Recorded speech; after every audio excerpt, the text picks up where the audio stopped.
The man who didn't have any friends. None. The story of Zacchaeus from Luke chapter 19. There was once a man who didn't have any friends. None. Do you have any friends? Well, of course you do. But not Zacchaeus. Poor Zacchaeus didn't have any. You're probably wondering why. Was it because he was so short? That's not a reason not to like someone.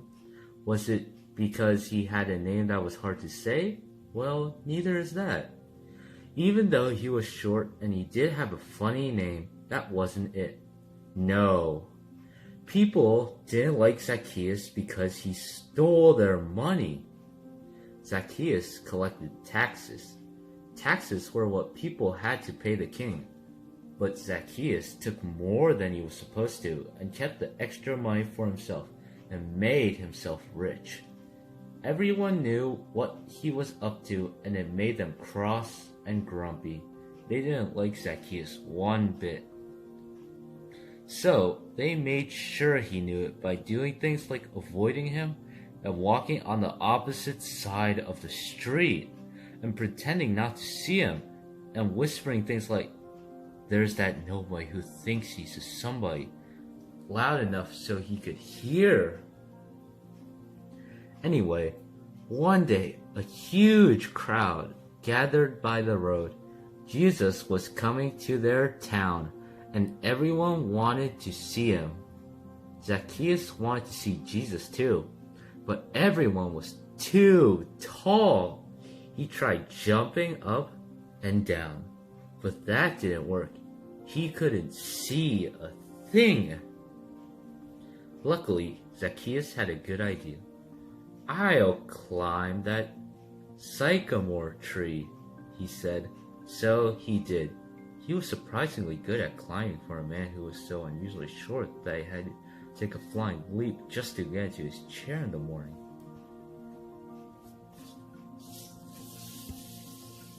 From the tree, Zacchaeus had the perfect view all the way down the road. Another minute and suddenly Jesus was at the tree. He stopped and looked up. Zacchaeus saw Jesus, and Jesus saw Zacchaeus.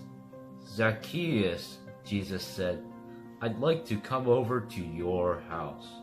Zacchaeus almost fell out of the tree. Come over to his house? No one ever wanted to come anywhere near his house, let alone inside it. The people saw this, and needless to say, it made them even crosser and grumpier than usual. They mumbled and muttered, "Why is Jesus being kind to that big sinner? Doesn't Jesus know about him?" Zacchaeus scrambled down and took Jesus to his house. He was in a big hurry because he didn't want Jesus to change his mind. Perhaps Jesus hadn't heard about him. Perhaps Jesus didn't know about how he had been stealing and how no one liked him and how he didn't have any friends. But Jesus knew. He knew all about Zacchaeus and the stealing and everything. And he still loved him. Zacchaeus was ashamed. "Lord," he said, turning pale, "what I've done is wrong, but now I want to do the right thing. I will give the money back to everyone, 4 times what I stole." And that's just what he did. Jesus smiled. "My friend," he said, "today God has rescued you." Jesus loved Zacchaeus when nobody else did.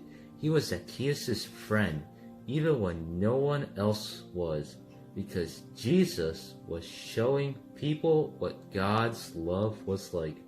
His wonderful, never stopping, never giving up, unbreaking, always and forever love. The end.